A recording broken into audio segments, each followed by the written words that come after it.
এই গল্পটি একটি সাধারণ ছেলেকে নিয়ে, যার জীবন হঠাৎ হয়ে উঠেছিল অসাধারণ।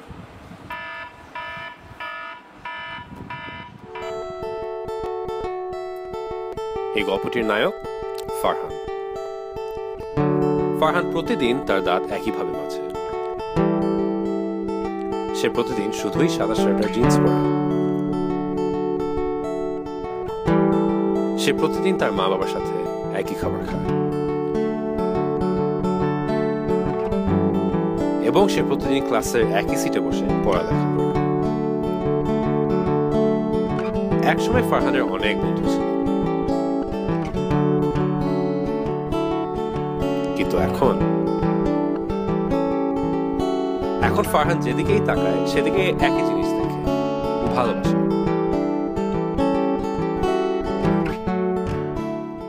বেচারা ফারহান।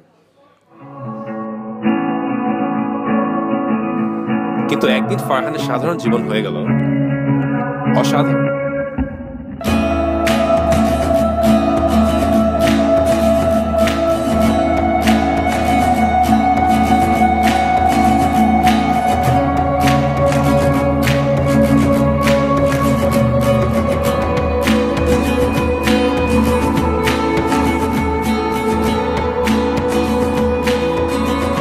এই মুহূর্ত থেকে ফারহানের মনে শুধু একটাই, রাইসা।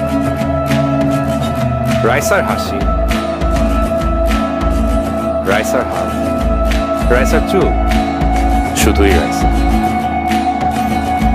এরপর থেকে ফারহানের জীবনে আসলো নতুন রং এবং নতুন স্বাদ। ফারহানের জগতে শুধুই রাইসা, সারাদিন সারা রাত, এমনকি ঘুমের মাঝেও রাইসাকেও খুঁজে পায়।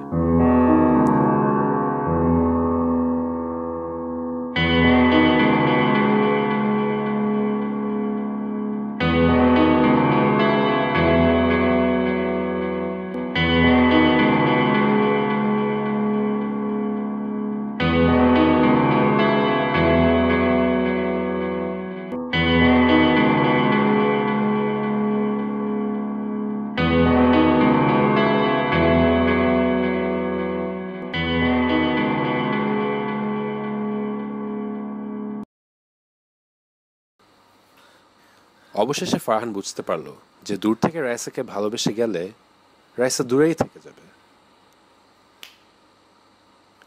রাইসাকে তার মনের কথা সে জানাবে।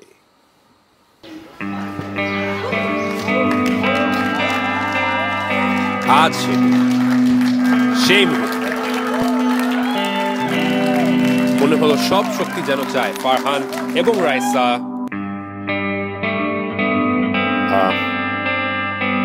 এটা কি হচ্ছে?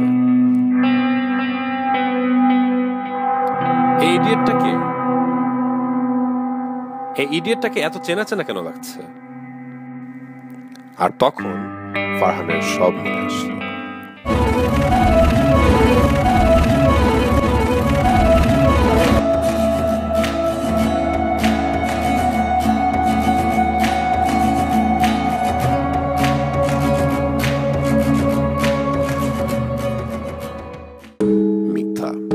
সব মিথ্যা।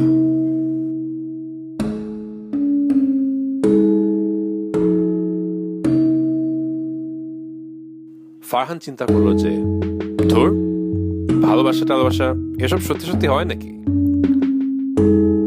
ফারহান ছিল পুরুষ মানুষ, আর পুরুষ মানুষ তো কোনো সময় মন খারাপ করে না, পুরুষ মানুষ তো কোনো সময় কান্নাকাটি করে না। ফারহান ঠিক করলো যে সে কোনো সময় আর কাউকে ভালোবাসবে না।